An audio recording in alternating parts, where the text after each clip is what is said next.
are Locked On Rays, your daily Tampa Bay Rays podcast, part of the Locked On Podcast Network, your team every day. Hello, my name is Kevin Weiss. I'm Ulises Sambrano. And we're the host of the Locked On Rays podcast, part of the Locked On Podcast Network. Thank you for making Locked On Rays your first listen every day. And remember, Locked On Rays is free and available on all platforms, including YouTube at Locked On Rays. Also, be sure to follow us on Twitter and Instagram at Locked On Rays. And you can email us or send us a voice memo to lockedonrays@gmail.com. You want to hear your voice heard on the Locked On Rays podcast? You can send us a voice memo under 60 seconds, please. If it's not under 60 seconds, I'll edit it to make it under 60 seconds. I'm just warning you. So if you want to send us a 10-minute voice memo, you can do that, but I'm going to cut that. I'm going to chop that thing up. You're going to be Scorseseing it up. I'm going to chop it up like a butcher. Yeah. At a meat market. There you go. That's what I'm going to do. So we love voice memos because, you get a new voice in the show. It's I think a little bit more entertaining for the listener as well. So yeah, we always will push for voice memos. Yeah. In fact, Kevin, if you send an email and somebody else sends a voice memo, we give priority to the voice memo. That's true. It's the ranking system. It's the ranking system. Wait, we have rankings to do today. This is our final edition of the ranking system exercise that our bosses have demanded that we do. Yes. Even though the season hasn't started yet, but it's still good to kind of see where teams are at as of right now. So yeah, we more or less evaluated within the AL East teams' defense, offense, pitching staff, managerial staff. Yeah. And now we put it all together, where the team overall ranks in the division. So I did a very easy way of doing this. Out of the starting rotation, the bullpen, the lineup, the managers, and the defensive rankings that I had, I put them all together, lined them up, averaged them out, and then that was their positions. I don't know if you did it the same way. I just no, I did not do that. I did not put that much work into this thing. I just used philosophically put together my list. Well, having said that, we might have the same. I think we're going to have the exact same 5, 4, 3, 2, 1, and that's happened a couple times in this scenario, series that we've done. Yeah, number 5. Hang on. Yes, I think we have the same number 5. I agree. With 4.6 as their tally. It is the Baltimore Orioles. 4.6 out of... Well, that's the thing. Oh, okay. Out of 5. So you averaged them out. They were mostly ranked 5. Outside of defense, right? Yes, exactly. So that 4.6 goes to the Baltimore Orioles. So they're on my number 5 spot in the division right now. They are also my number 5. Do you think they win 60 games? Yes, I do. Over the course of 162? Yes. Exactly. So that would, whatever, I guess they would need a winning percentage of whatever that winning percentage is. A winning percentage on pace for 60 plus wins. You say yes. Yes, correct. I agree. I don't see them getting any worse than they have. Yeah, it's hard to get worse. And then at some point, you've got to call up Adley Rushman and DL Hall and Grayson Rodriguez. Ryan Mountcastle, good ball player. Yeah, they've got Trey Mancini, maybe still there. We don't know. Austin Hayes, I really like him. Cedric Mullins, career year. They've got some nice pieces. Yeah, they're bad. I mean, the pitching staff, oh my gosh. Yeah, that's another story. Yeah. Whoa.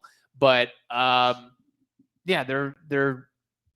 not getting worse. They're slowly getting a little bit better. So, yes, they're my number 5. Number 4. Number 4, this might cause some waves in Tampa because of snowbirds, but I got the New York Yankees being number 4 right now in the division.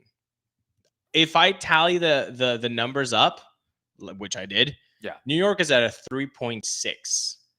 So they were more towards number 4 than anything else, than any other team in my rankings. The New York Yankees are number 4 in the division. They are also my number 4 as of today, as of right now, which tells me that moves are a-coming. Free agent moves are a-coming if and when this lockout ends. Like they have a budget set aside for wheeling and dealing because they can't show up to opening day with what they have right now. Well, if they did, they would have 7 players on the field. They have no center fielder. They have no shortstop.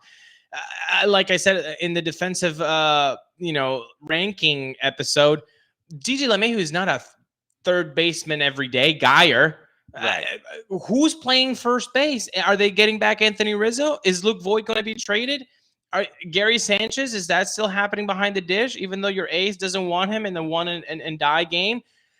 Too many question marks for me to be playing with the New York Yankees on the top 3 of the division. They are number 4 solidly right now. Yeah. Because there are way too many question marks. Question: do they spend the most money in free agency once the lockout ends in the AL East out of all AL East teams? Okay, good for adding the AL East because $500 million was thrown by the Rangers. I'm just talking AL East teams. Who spends the most in free agency the rest of the way? It has to be the Yankees. It has to be because of who they are. And again, they didn't do anything before the lockout started, so they're going to be very active, or they should be at least. I look at some of the names out there: Carlos Correa, Chris Bryant, Freddie Freeman, Trevor Story, Nick Castellanos, Rizzo. Pitching wise, Rodon Pineda, Greinke, Yusei Kikuchi. They're gonna pluck 2 or 3 guys, I think. Matt Olson could be a guy that they trade for. So but right now they're number 4. Yeah. So before we move on, something that may help the Yankees kind of move up the ranking a little bit. Maybe just having all their players just consume Built Bars left and right. That might be the way to go. You know why that would be very helpful is because they are incredibly healthy, but also delicious. And they're delicious because they're covered in 100% real chocolate. Kevin, you know how much I love chocolate. Well, Built Bars are exactly the type of protein bar you want when you want chocolate. Real chocolate and low calorie and high protein. I mean, most Built Bars contain 130 calories, 4 grams sugar, 4 net carbs, 17 grams of protein. They are really good for you and good for your taste buds. So today, you go to Built.com and you use promo code LOCKED15 to get 15% off your order. Again, you go to Built.com today. Pick any of the incredible flavors that they have. Maybe some mint brownie, maybe some chocolate cookies and cream, maybe some puffs. If you're a marshmallow fan, you go to Built.com. You get 15% off your order when you use promo code LOCKED15 at Built.com. Very good. Okay. The number 3 overall team in the AL East for 2022 will be your Boston Red Sox are number 3 on my list. Again, when I aggregated all the rankings that we did, divided them by the number of rankings that we did, they were literally a 3. Not 3.3, not 2.7. They were 3. Yeah. Right on the money. I put the Red Sox in at 3rd place. And not only because I don't really believe in their rotation, because I don't. I think there are way too many question marks. You don't believe in Nady Eovaldi? You don't believe in Chris Sale? You don't believe in Tanner Houck? I believe that there is ceiling there, but I don't believe in the recent success. And can we actually say what Nick Pivetta will be in 2022? I think he'll be solid. But can we say that about Rich Hill? Can we say that about Michael Walker? Like, just Chris Sale is Chris Sale, but I mean, Tommy John is a very intricate surgery, and I don't think we should be like, oh, Chris Sale he's a 2.70 ERA guy. Oh, coming back, he's going to be like that. Like, that's fair. Too many question marks for me to like it. Defensively speaking, I talked about it on that episode. I think they're on par defensively with the Orioles. At least in those 3 defensive metrics that I looked at: defensive runs saved, outs above average, and defensive WAR. Honestly, the Orioles were head-to-head with the Red Sox. So there are just a couple of things that I don't particularly like about the Red Sox. I think they fit perfectly at number 3. The Red Sox are my number 2, slightly ahead of the Blue Jays. And the reason I do this is because of what they did last year, the fact that they have Alex Cora, the fact that they have Chaim Bloom. I think they figured some things out. Well, if we're just looking at the roster, pitching staff, offense, defense, like, yeah, they're probably middle of the pack there, but I think they figured out some ways to squeeze a couple more wins here and there. And they've done it before. They've done it. They have that winning experience, playoff experience, World Series experience. The Blue Jays have yet to go through that. I think with the Blue Jays, which of course I do have at number 2, they were at 2.2. I graded them very highly. I mean, their rotation, the best of the division. They're 4 guys, yes. It's not the deep bit. Well, it's they've got the best 4 that you could ask for. Exactly. I mean, and if you just make it to the playoffs, which I guess everybody and their mother will make it to the playoffs now that they're expanding it, the Blue Jays are a shoo-in. And when you have to win one game, you have now 4 guys that you can choose from. And then in the divisional series, you have a 1, 2, 3 still. And then that 4th guy that was the best guy to open that wild card game can also pitch in game 4. Like, they are a scary lineup too. Right. Defensively, they're not too shabby either. Like you said, they're average. Well, average does play when you have that much firepower. You don't have to have, Nolan Arenado's in every base when you can have Nolan Arenado power at every position. Yeah. And when you have the starters that, they're not giving up a lot of hits or action, then that's another thing too. Exactly. And again, I do like Charlie Montoya there at the helm. I think he's found a good place. I think he has good rapport with his players. His players respect him. They like him. They'll actually be playing in one home too. That should help. That should help. Just in Toronto, I think. But who knows? Who knows? So I do have them at number 2. Okay. What concerns me, and I'm not saying that the Red Sox have the best bullpen of all time, but there's big question marks about the Blue Jays, and they're 9-inning ball games. You can't have every starter. You can't have Manoah, Barrios, Ryu. Like, you can't just expect them. Oh, they're going to go 7 1/3 every game. Not in 2022. I mean, that's not 2022 baseball. But so I will that's tell where you this. I think they could be like, man, they're looking really good here. Then you get to the 8th inning and things implode. If the Yankees have that many question marks, and we say that they have a war chest put aside when the lockout ends to get some pieces, I would be very surprised that the Jays don't tackle the bullpen, because again, we've talked about this. Every other facet of the game, the Jays have it covered and pretty well. The only thing that needs a little bit more help, it's that bullpen. So I wouldn't be surprised if they go and get a couple of arms there, and that would really help them. There's some very good bullpen arms out there. In fact, I mean, there's a lot of really good bullpen arms. In fact, if the Blue Jays were really serious about this thing, which I'm sure they are, maybe they just go to Colin McHugh and say, hey, we'll give you $25 million. You just read my mind. I'm like, who could really benefit Colin McHugh financially by going to the Jays? Yeah. And the Jays would really like his versatility. Yeah, I mean, that would be a really good fit for the Jays right there. Actually, they kind of should do that. They really should, overpay for Colin McHugh. That would help them. If the Rays paid $10 million for Brooks Raley plus an option year, Colin the Jays McHugh, can do it.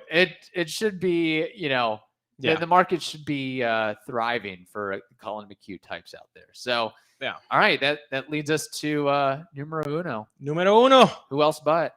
TBR. The Tampa Bay Rays right now are the number 1 team on my ranking list. They were at a 1.4, so mostly rated at once. Yeah. I think the big knockoff I gave them was finishing third in the lineup, behind the Red Sox and the Jays. But everything else, though, I mean, head and shoulders above in defense, managerial. I think that takes into account starting rotation, depth, incredible, bullpen, incredible. Again, the big question mark is that right-handed bat, possibly as a DHer. Is it going to be a Tommy Pham type? That's the biggest question mark I have for this team. But everything else was ranked really highly. Yeah, I agree. And also, the first two series of the year being canceled really helps the Rays. You're going to open with the Orioles and the Athletics instead of Jays Boston and Red Sox. Yeah. and Blue Jays. That's great. yeah, instead of maybe going, who knows, 2-4, you go 5-1. And that's a great start. Yeah. So I like it from that perspective. You mentioned the right-handed bat. I think that's the one thing, that's the one little need that they have as of right now. Question with that, since you brought it up. Do they sign one of these three guys? Okay. Nelson Cruz, Jorge Soler, Tommy Pham for 2022? Or do they go elsewhere? Either trade or somebody else. I don't know who else, what other right-handed bat they could afford or would be interested in. I think they really liked Nelson, what he brought to the clubhouse. I think they really liked pairing him up. I think Nelson's going to get more money or more security from a team that is really desperate. You talked about Colin McHugh being overpaid by the Jays because they really need some in the bullpen. I think there are a lot more teams that need the lineup help that would be giving Nelson the security of the year that he wants, which the Rays might not be able to do. When the universal DH opens up in the National League, that's just going to bring so many more suitors for Nelson Cruz. So I wouldn't put Tommy Pham as a 100% no. I think, again, if he falls through the cracks because free agency is going to be a frenzy when it opens up, guys like Tommy Pham might fall through the cracks, and the Rays might be able to get them at a good price or at a good 1-year deal. And I would not put that on base percentage lord of Tommy Pham as a bad option at all. So all told, our rankings are different than Fangraphs Zips projections. You think so? Yeah. They have it, or at least they did, I think, a month ago. Yankees number 1, Blue Jays 2, Rays 3, Red Sox 4, Orioles 5. That's such a slap blank ranking. They just put the numbers together and, come up with a formula, Krabby Patty it, and that's what it is. So. I think earlier in this week I said, I want traditional stats and analytics to just be, sitting in a tree, kissing, having a good time. Fangraphs, a little bit more eye test. Now, in fairness, how can you? I'm sorry. How can you put the Yankees right now at number 1? You don't know who their shortstop is. You don't know who their center fielder is. Who the hell is covering first base? Yeah, they don't think about that. What's their rotation? They don't think about that. That is so frustrating. And I love Fangraphs. I think it's a really great place to learn about the game and be informed. But that's bogus, man. Yeah. You can't. How can you watch the whole 2021 season, see the roster, and be like, nope, still number 1. That's what the computer says. Now, I don't know how much they took strength of schedule into this thing. And I will also, in their defense, there's a game difference between the Yankees, Blue Jays, and Rays. So while I say Yankees, Blue Jays, Rays, it's Yankees projected for 90 wins, Blue Jays 89, Rays 88, Red Sox 83, Orioles 64. But again, they weren't right last year.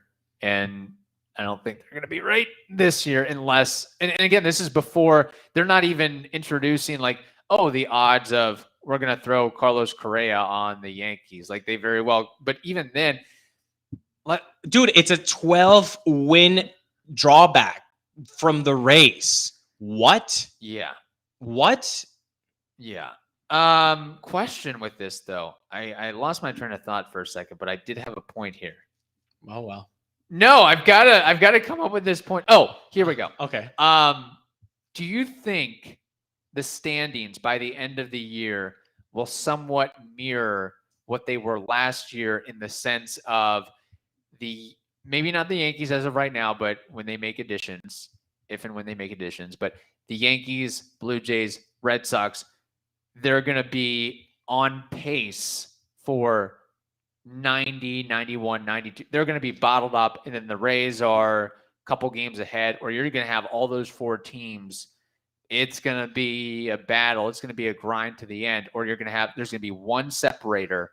And then how do you see that unfolding? Well, I think that this is the best division in baseball. That's number Yeah. one. So when we say the Yankees are the fourth, That could be an 88 win team. Exactly. Like this is a really good division. So the fact that you're fourth in something does not mean that you're a bad team. And no, I see this fight within the division very close. Yeah. Again, the Yankees are decimated right now, and they don't have actual enough players to field a team right now. Right. So that's a lot of question marks. But so I'm going to take them out of the conversation by saying they're the Yankees. They're going to spend money. They're going to get rebuilt. Rays, Blue Jays, and Red Sox right now, as they are very comparable. I think the Rays have an edge on them, but that edge could be very simply taken away with a couple of injuries. And that is always a possibility, unfortunately. I think BetOnline is going to have to come up with some sort of prop bet for this. I think they should. AL East is going to unfold.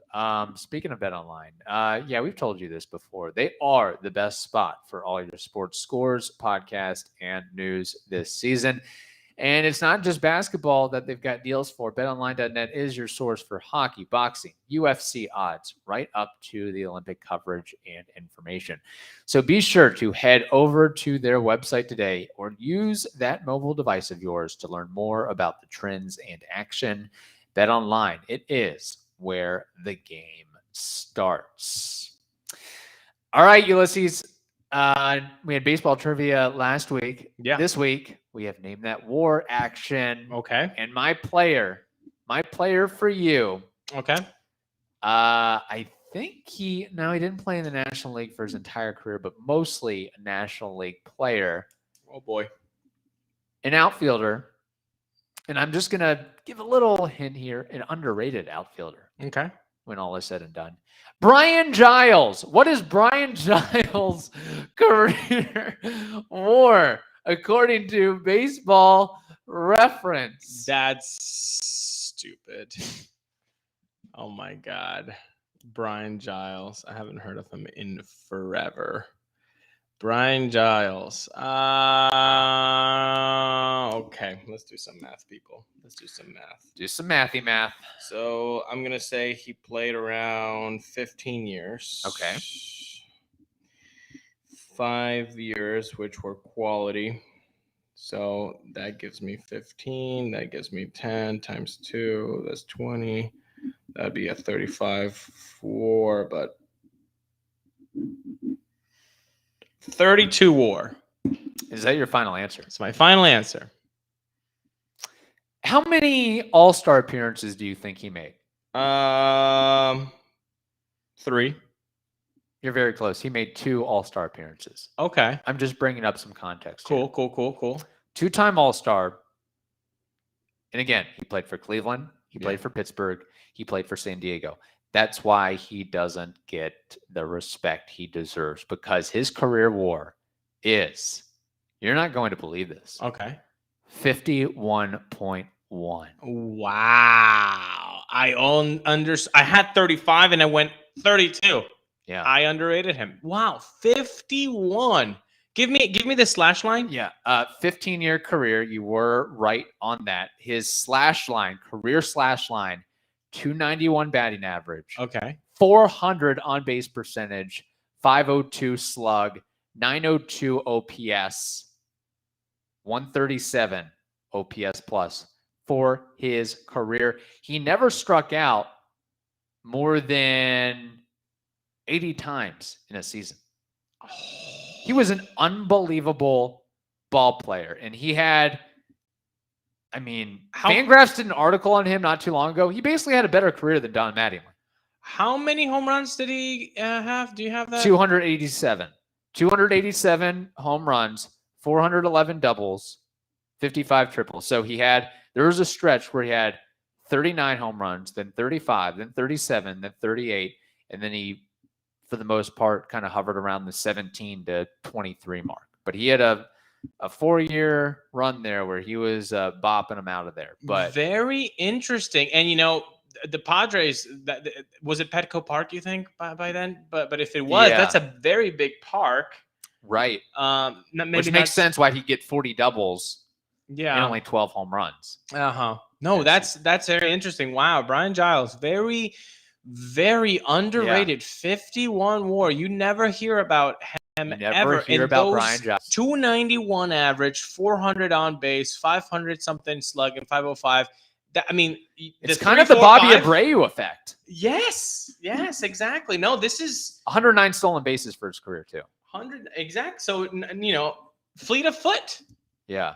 Very, very nice. Did that article that you read? It piqued my interest. Okay, yes, and so I you were figured like, I "Name would no more." I would flip it to you. And I don't think he got a single Hall of Fame vote when he was on the ballot. Well, Not a single one. that's- After that career, That's why the Hall of Fame is incredibly flawed right now, the voting, because we're just going for big Yeah. markets, and people that do steroids are okay if they smile and have loud personalities. Then it's okay. it's kind of funny because But a guy who is a 2-time Cy Young winner and in 3 years and was stolen the third one in the middle of those years by Bartolo Colon, even though he was doing steroids. Then Johan Santana doesn't get any love at all. You're flawed. No, Hall of Fame. I'm right voting. there with you, buddy. I'm right there with you. It's funny because because growing up, I would play with different teams on the video games, and I would like pick out Pittsburgh because they had a couple players. Jason Kendall. I was him? intrigued by Jason Kendall. I was intrigued by Brian Giles, and I was intrigued by Aramis Ramirez. Oh yeah. And then I think it was after Pedro Alvarez. You remember him? Yeah, but he wasn't. I never really cared all that much about him. Jason Bay. Yeah, I was into that too. So there it is, Brian Giles. You learn something new every day. The trade that could have happened, the Jason Bay trade in 2008, was it? For the Rays, it was like two ships passing in the night. Yes, it was. Well, hope you all enjoyed that and enjoyed our shows this week. Thank you so much for listening to the Locked On Rays podcast and making it your first listen every day. Now make your second listen, the Locked On MLB podcast. I should also note the Locked On MLB Prospects podcast is also a pretty darn good listen as well. So check that out if and when you have time. It's got a new host, by the way. It does. Lindsey Crosby, who is really knowledgeable about prospects and CBA negotiations too. He knows his stuff. So thank you again. Hope you all have a wonderful day. Stay safe, and we will talk to you next week.